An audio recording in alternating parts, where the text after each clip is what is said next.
Então a igreja chega aqui. Começa aí Atos capítulo 11, entra em essa cidade aqui, vai se tornar famosa. No finalzinho no livro de Atos capítulo 15, a Bíblia vai dizer que alguns irmãos, alguns discípulos, não dá nome para eles, cristãos anônimos. Alguns discípulos chegaram na cidade de Antioquia, começaram a pregar para os judeus de lá. Os gentios, ouvindo eles pregar para os gentios, se converteram, e eles passam então a pregar para os gentios também.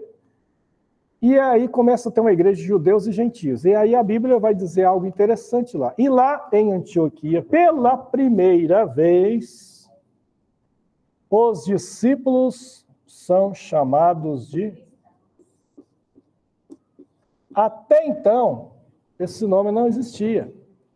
Porque os primeiros discípulos de Jesus eram chamados de nazarenos, por causa de Jesus de Nazaré, a seita dos nazarenos. Depois, os do caminho. Por quê? Por causa da frase de Jesus, eu sou o caminho, a verdade e a vida. Então, os do caminho. Mas aqui, a partir daqui, começam a chamar eles de cristãos, seguidores de Cristo. Atos capítulo 12, eu nem vou colocar aqui, porque é mais sobre a prisão de Pedro e tal. Mas no finalzinho de Atos 15, bem no final, há um relato muito interessante. A igreja de Jerusalém ficou sabendo da conversão do pessoal da igreja lá de Antioquia, que estava formando uma igreja, e tinha judeu e gentio. Então, vocês lembram que lá em Atos 8, quando os samaritanos se converteram, eles mandaram Pedro e João para verificar, né? A igreja de Jerusalém era tipo uma igreja mãe, né? Aí agora os caras sabendo envia Barnabé. E a Bíblia diz que Barnabé era um homem cheio de fé e um homem conciliador, né? Ele era pai da consolação, que eles falavam. Então ele era um homem diplomático, conciliador. E eles enviam ele para verificar. O Barnabé, a Bíblia diz que ele chega lá, participa dos cultos, conversa com os irmãos e diz que viu que realmente era algo de Deus lá, que era Deus estava ali naquela coisa. E ele resolve ficar ali. Eu não vou nem voltar para Jerusalém, eu vou ficar aqui ajudando esse povo aqui. Conforme ele está ajudando, ele sentiu uma necessidade que aquele trabalho precisava de alguém comissionado, chamado para trabalhar com aquele povo gentio. E ele falou, quem que eu vou chamar? Quem que eu vou chamar? E ele lembrou, de anos atrás, ele tinha conhecido um jovem fariseu convertido que contou para ele, para algumas pessoas, que Deus o chamara para pregar para os gentios. Paulo, que agora tinha sumido do mapa. Paulo converteu em Samaria, foi para Jerusalém, ficou 15 dias com Pedro, ele fala, conheceu os apóstolos, e depois ele fica 3 anos na Arábia, e aí some do mapa e vai para Tarso, a cidade dele. Ninguém sabe, é os anos ocultos de Paulo, o que aconteceu lá. Ele deve ter pregado lá, alguns falam 14 anos, outros 6, né? Eu sei que é os anos ocultos do ministério de Paulo. Ele ficou lá na cidade dele, lá que ele pregou, aconteceu. Provável que é ali que ele deve ter tido alguma rejeição familiar, é bem provável. Porque Paulo, ele não era de condição financeira ruim. A família dele tinha um negócio de fabricar tendas, que era um negócio lucrativo na época. O Império Romano, o exército romano era muito grande, então só para o exército romano dava para vender muita coisa. Mas provavelmente, Paulo ele era o orgulho da família. Sou hebreu de hebreu, sou da tribo de Benjamim.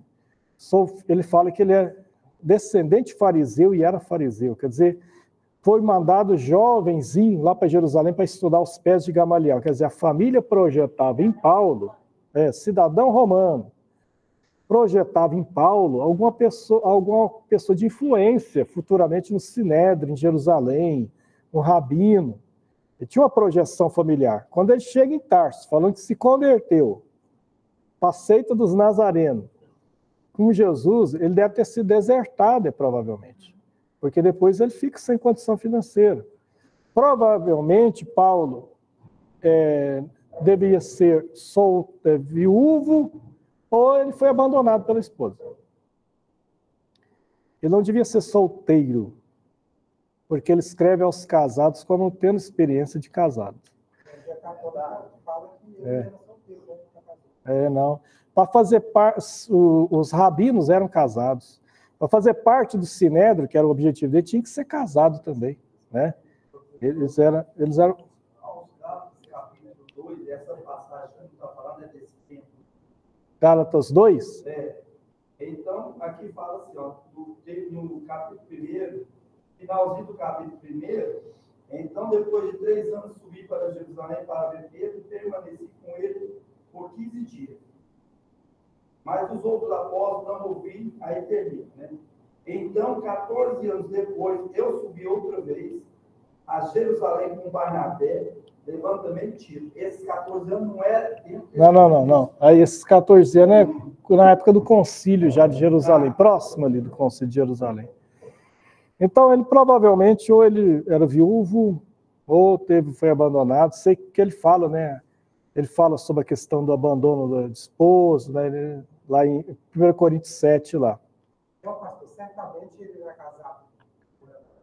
Antes da conversão, provavelmente ele tenha sido casado. Ou talvez não, né? Talvez seja na saída dele para Tarso, ele foi abandonado ali, ou ele era viúvo, que é a mais provável, né? Mas não chegou a ter filhos. Aí depois ele adota um discípulo praticamente como um filho, né? Que é Timóteo, né? Meu filho Timóteo, né? Que ele conheceu Timóteo adolescente, 16, 17 anos. Pastor, você acha assim, conjectura? Agora viajando na história, você acha que ele foi supostamente abandonado por causa da conversão dele? Pois é, não sei. Você pega os maiores biógrafos. Você pega os maiores biógrafos de Paulo. John Pollock, que tem um livro muito bom, que eu li ele há muitos anos atrás, na editora Vida, chamou O Apóstolo. Ele alenca essa possibilidade. Tem um livro mais recente também, que é o do Thomas Wright, né? Muito bom também, sobre Paulo. E eu estou lendo agora, esqueci o autor, agora que estou lendo, é Gross, um livro escrito na década de 40, e que agora foi traduzido em português, excelente também. Todos eles vão para essa possibilidade, ficar dos rabinos ser casado, fazer parte do sinédrio tinha que ser casado, da forma como ele escreve aos casados, mas ele, depois disso, ele toma a opção do celibato. Ele se torna celibatário, por opção, ele fala, como um dom. Aí ele fala, eu dou o meu parecer, mas nem todo mundo tem a minha condição, ele fala. Escrever sobre casal, eu penso você casar, não. Mas... Se eu faço uma pesquisa aqui, vou fazer uma pesquisa, escrevendo, eu não acho, tem que botar. Mas eu acho que a forma que ele escreve é muito segura, a forma que ele escreve. É igual quem é pai. Quem não é pai. A pessoa pode pesquisar de pai, mas ele não vai ser. É diferente. É diferente. Bom, e aí Barnabé fala, peraí, e aquele irmão Saulo lá, irmão Paulo? Aí a Bíblia diz, final de Atos 11, que Barnabé vai a Tarsus. Quer dizer, você já pensou se Barnabé não fosse atrás dele? Porque vocês lembram, ele se converteu, todo mundo tinha medo dele, a igreja. Esse camarada aí é X9, isso aí é espião. Agente secreto, ele está falando em converter para prender a gente depois, né? A Bíblia diz que eles tinham medo. E é o Barnabé que pega, vai lá, deixa eu te conhecer um pouco, conversa com ele e tal. O Barnabé tinha essa facilidade. E ouvindo Paulo, ele tem a convicção que ele converteu mesmo. E a Bíblia diz que ele pega o Paulo e começa a levar para os irmãos. Não, meus irmãos, vamos receber nosso irmão Paulo aqui, ele converteu mesmo e tal. Ele fez isso lá no início. Aí depois eles perderam o contato, mas ele lembrou dele. Quer dizer, ainda bem que ele foi lá buscar o Paulo, né? Senão tinha sumido, nós não ia ter as cartas de Paulo, não ia ter os viagens, não tem nada. Graças a Deus pelo Barnabé, sempre tem que ter Barnabé na igreja, né? Para resgatar valores. O Paulo estava lá,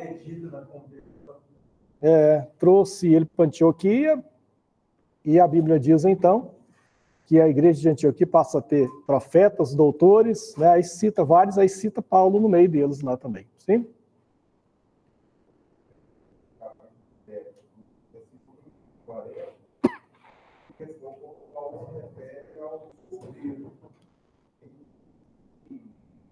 Esse contexto me permitia servir ao Senhor sem distração alguma. Ou sem preocupações materiais relacionadas a sustentar uma família. Aí ele fala, aos viúvos e solteiros dou o meu parecer. Aos viúvos e solteiros dou o meu parecer, meu amor, né? Mas isso aí vamos dizer, a Bíblia não deixou isso claro, é conjectura. Os maiores biógrafos de Paulo apontam nessa direção. Eu vou nela também, né? E uma coisa agora com certeza, ele não era homossexual. Não. Tem uns que falam, até esse absurdo já levantaram, né? Poder sugerir que Paulo... É difícil, né? Porque em 1 Coríntios capítulo 6 ele fala contra os efeminados. Em Romanos capítulo 1 ele fala sobre a depravação moral de Roma e cita essas coisas também. Então. Efésios, né? Quando ele fala dos deveres do casal. Pois é difícil alguém, um solteiro, pegar e doutrinar, né? Só os casados aí, sem nunca ter sido. Bom, e aí ele entra, começa lá a participar da igreja, a Bíblia diz que eles ficaram ensinando, pregando. Foi uma experiência muito rica para Paulo, que ali ele viu judeus e gentios convivendo juntos, sendo igreja junto. Isso aí provavelmente vai animar depois ele a escrever a carta, né, aos Efésios, dizendo, olha, agora em Cristo não há mais separação entre judeu e gentio, entre escravo e livre, entre homem e mulher, todos são um em Cristo Jesus. Mas é essa igreja que em Atos capítulo 13 vai enviar Paulo e Barnabé para a primeira viagem missionária. Antes do ministério dele, então foram 15 anos aproximadamente, aqui no anonimato. Considerando que Jesus morreu mais ou menos em torno do ano 30, a conversão de Paulo é geralmente creditada como sendo entre o ano 33 ao ano 35 depois de Cristo, né? Então, ele se converte, 15 dias, 3 anos na Arábia, vai dar mais ou menos no ano 38. E aí ele fica sumido, provavelmente do ano 38 até lá pelo ano 44, 45. Não dá 14 anos, não. Dá quase uns 7 anos de sumidão. Porque no ano 47 ele vai fazer a primeira viagem missionária já. E ele fica um ano em Antioquia, quer dizer, até 46. Dá uns 8 anos, né? Uns 8 anos ocultos, sumidos. Mais uns 3. A conversão dele ficou lá na Arábia. Na Arábia, no deserto, né? Ali provavelmente ele ficou o Antigo Testamento todinho, relendo o Antigo Testamento. Porque o que ele tinha uma teologia rabínica. E na teologia rabínica não cabia Jesus, porque o Messias que eles esperavam era um Messias diferente, político e tal. Jesus crucificado numa cruz, um suplício romano, que não entrava na cabeça dele. É que morreu, agora falam que vive, né? Em Atos fala, eles afirmam que um defunto vive. Aquilo não entrava, para ele era uma seita, que tinha que ser combatida. Ele era como um muçulmano fanático que combate, que se põe até bomba no corpo para atacar. Ele queria combater aquela seita. Quando ele se converte, Jesus aparece para ele e fala, eu sou Jesus a quem tu persegue. Aquilo fez uma mudança estrutural total na vida dele. Virou a vida dele cabeça para baixo. Se hoje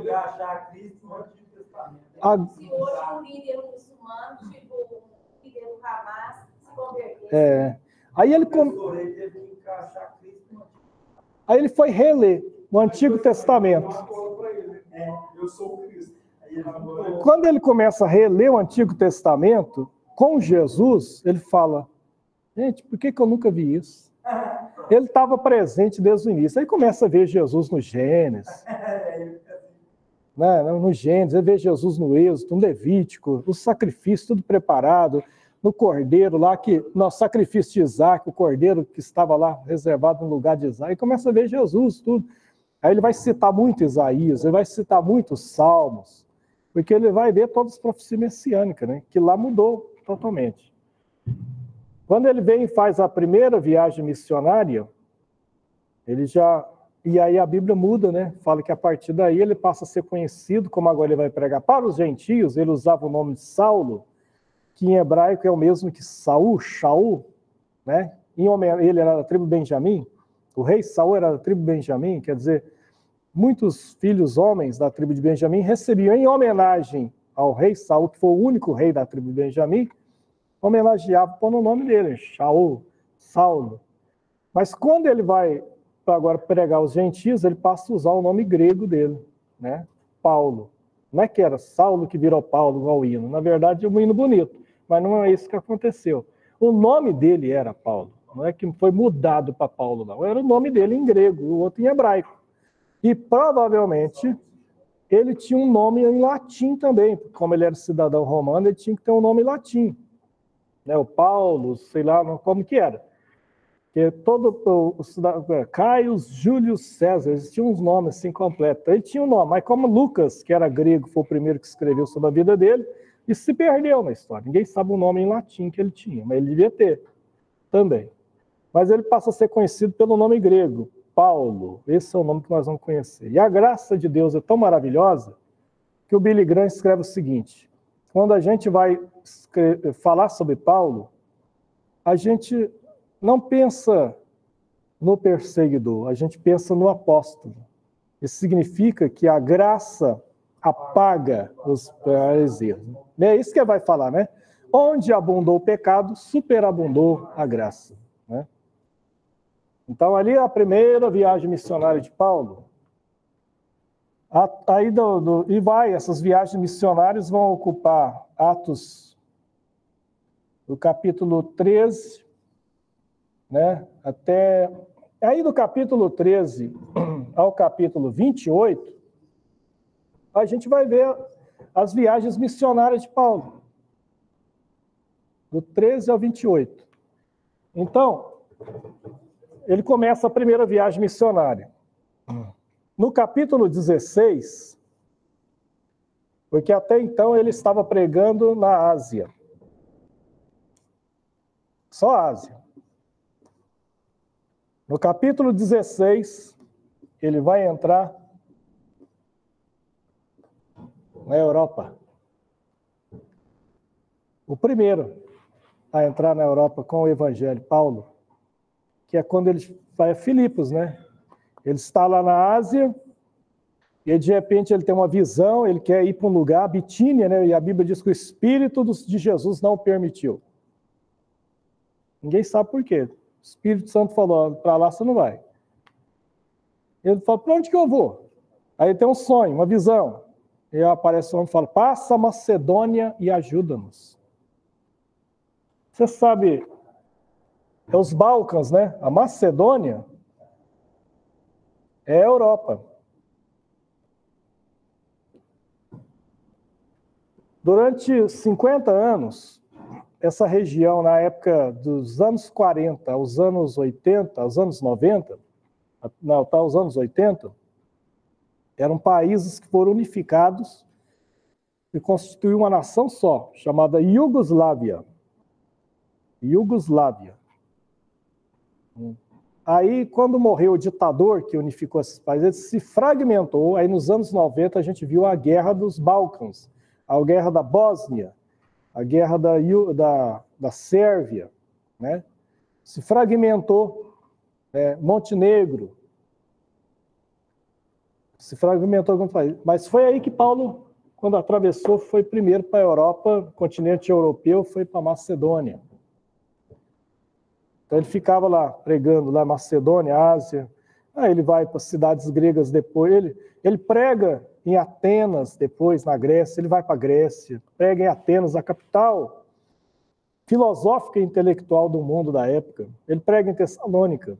ele prega em Corinto, ele prega em Éfeso, só que Éfeso já é Turquia hoje, né? Aí já a Turquia fica na divisa ali da Europa com a Ásia, né? Ele pega um pedacinho da Ásia e um pedacinho da Europa.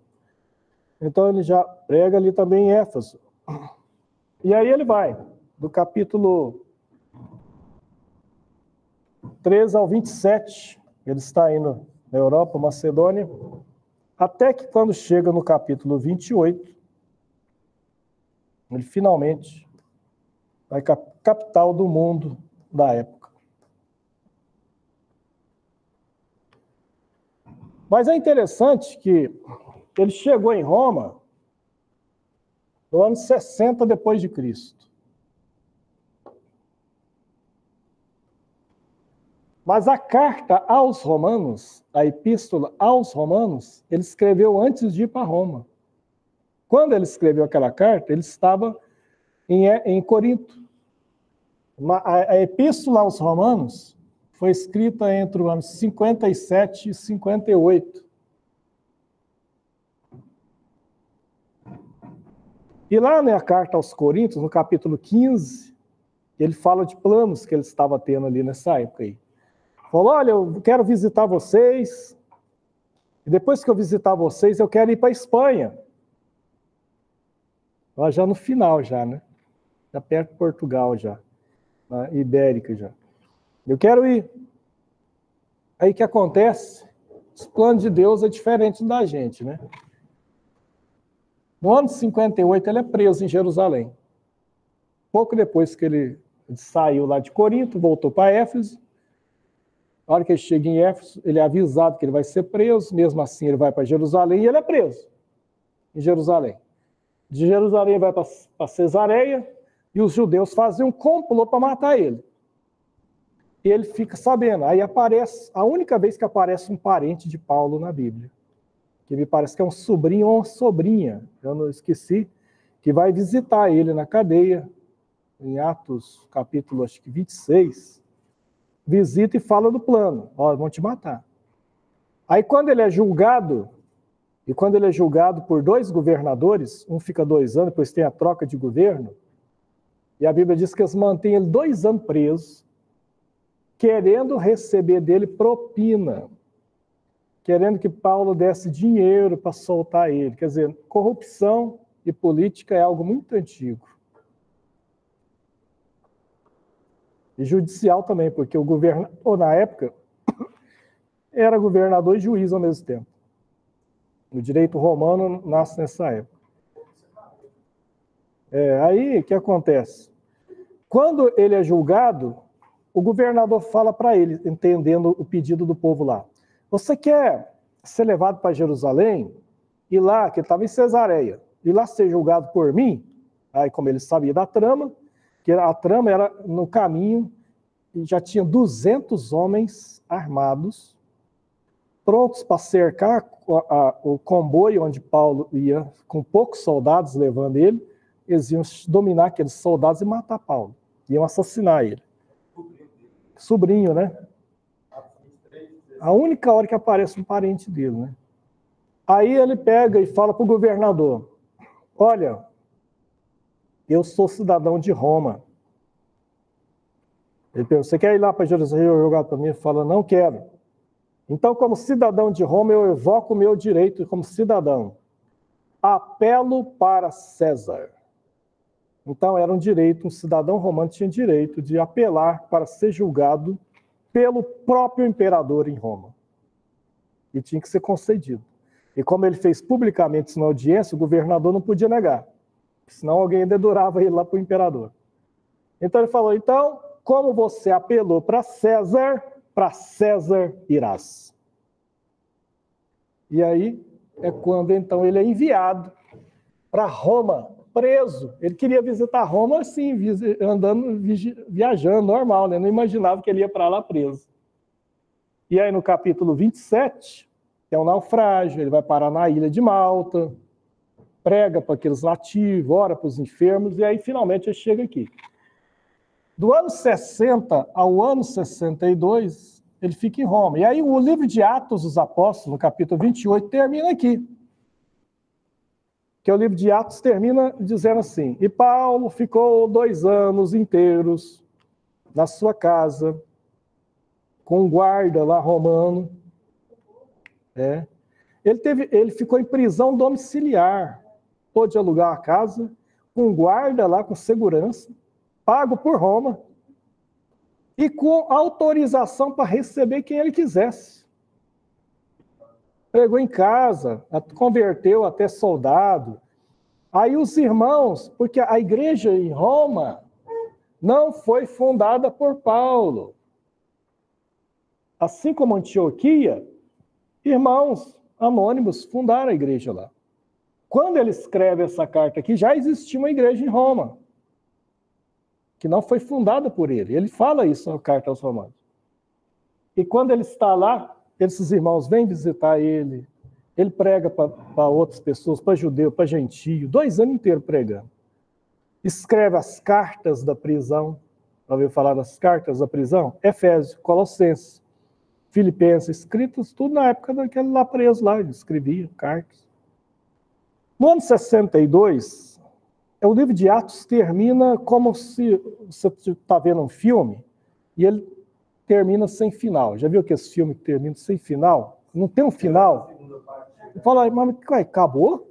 Acabou assim? Quem que era o rei Agripa? O rei Agripa era um título. Assim como tinha Herodes, depois Agripa, era um título. Substituiu Herodes.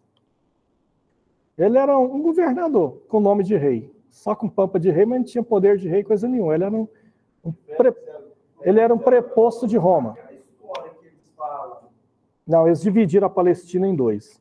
Uma parte Pilatos, que depois veio Festo, e outra parte Herodes, que depois veio Agripa. Mas era tudo dito e nomeado por Roma. Havia muitas pessoas, inclusive mulheres e homens da alta sociedade que se converteram sob a pregação de Paulo. Muita gente. Né? Mas a própria, por exemplo, Lídia, que se converteu lá em Filipos. Lídia era empresária de Tiatira, vendedora de púrpura, ela era empresária. Depois, em Romanos 16, ele vai dizer que no palácio do César, imperador, tinha cristãos lá, que já tinham trabalhado com ele. Os da casa de César vos saúdam. Tinha muita gente da elite lá que se convertia também, não era? A igreja era constituída, a maioria das pessoas pobres, muitos até escravos e ex-escravos, mas também tinha gente da elite também. Tem que olhar, que tem umas histórias que inventa também, que não dá para engolir muito não. Bom, aí termina o livro de Atos, mas ele termina assim, sabe por quê? Sem um final. Porque o Atos da igreja não tem um final. Os atos da igreja continuam até hoje, até a volta de Jesus. A igreja continua a sua história, por isso que Atos termina parecendo que não tem um final, porque não tem. Ele continua, a história da igreja continua sendo escrita. Não como um livro canônico, sagrado, que foi só aquele, mas a história da igreja continua até nossos dias. Tem uma história, 2000 anos de história. Eu tenho um vídeo no meu canal, que eu gravei, inclusive foi para o IMP. Foi no final do ano passado. Você pode ver lá a história do cristianismo no meu canal lá, Gilber Donizete. Você vai ver lá um vídeo, 1h10 mais ou menos de aula. Foi uma videoaula. Não foi uma aula presencial, foi só uma videoaula que eu gravei para o IMP no finalzinho do ano passado, acho que em novembro, sobre história do cristianismo. Aí no ano 62 ele é solto. Ele é solto. Ele é absolvido por Nero. O Nero não tinha ficado doidão ainda não. Pouco tempo depois ele vai ficar. 2 anos depois ele vai enlouquecer. Aí Paulo é solto. E do ano 62 ao ano 66 ele fica solto. Só que isso aí não está no livro de Atos mais, que o livro de Atos encerrou em 62. Provavelmente, aí os biógrafos de Paulo falam que provavelmente ele deve ter realizado o desejo dele visitar a Espanha. Provavelmente ele deve ter chegado lá. Ele deve ter visitado todas as cidades que ele já tinha pregado, feito várias viagens. Ele escreveu a carta a Tito nesse período aí, a primeira carta a Timóteo, nesse período aí, que ele estava solto. Não é carta da prisão mais. Mas quando chega no ano 64, o Nero enlouqueceu. Pôs fogo em Roma, culpou os cristãos e começa a perseguição dos cristãos. Quando chega no ano 66, tanto Paulo como Pedro são presos e levados a Roma. Pedro não era cidadão romano. Ele é executado publicamente com muitos outros cristãos. Nero mandou muitos cristãos para as arenas, crucificou um punhado, queimou um punhado na fogueira. E segundo a tradição, não está na Bíblia, segundo a tradição, Pedro é crucificado junto, de cabeça para baixo. Paulo era cidadão romano, não podia ser executado publicamente desse jeito. Então ele é morto na cadeia, provavelmente a espada, né? Então aí na cadeia, já preso, tanto Pedro como Paulo, eles devem ter morrido entre o ano 67 e 68, né? A maioria dos historiadores coloca como ano 67. Somente o caso de Paulo. Ele devia ter em torno de 65, 64 anos, quando ele morreu. Quando ele fala Paulo velho, ele não era tão, na verdade, ele não morreu tão velho assim. Pedro devia ser mais velho um pouco, né? Pedro devia ser mais ou menos da idade de Jesus, né? Então, Pedro devia estar beirando 70 anos, mais ou menos, né? Ele era um pouquinho mais velho que Paulo. Paulo nasceu entre o ano 1, a maioria acredita entre o ano 1 e o ano 6. A maioria coloca o ano 2, né, ano 3, como o ano que ele nasceu. Só João não foi martirizado. Só João. Então, aí ele escreve, enquanto ele está preso pela última vez agora, entre o ano 66 ao ano 67, ele escreve a última carta dele, que é a 2 Timóteo. Já é um testamento, já é uma despedida, onde ele fala para Timóteo, olha, ele fala o problemão que ele estava passando, né? Ele fala da prisão dele, que parece que era recente. Olha, lembra de pegar meus livros que eu deixei em Troade? Eu deixei uma capa, né? Eu fui preso, já tinha tido uma audiência, não teve ninguém com ele na audiência, né? Ele fala, todos me abandonaram, exceto Lucas, quer dizer, ele fala que só Lucas estava com ele. Todos me abandonaram, exceto Lucas. Demas, que era lá da igreja, amou mais o presente século. Aí ele fala para Timóteo vir, vem me ver, né? Onde você puder, venha, né? Era uma despedida mesmo. Aí é que a frase famosa, acabei a carreira, guardei a fé, desde agora a coroa da justiça me está reservada, não somente a mim, mas a todos que amam a sua vinda. Pedro também escreve 2 Pedro nessa época, ele também se despede, né? A primeira carta de Pedro é escrita mais ou menos nesse período aqui também. A segunda é quando ele está preso, e aí eles morreram bem próximo um do outro.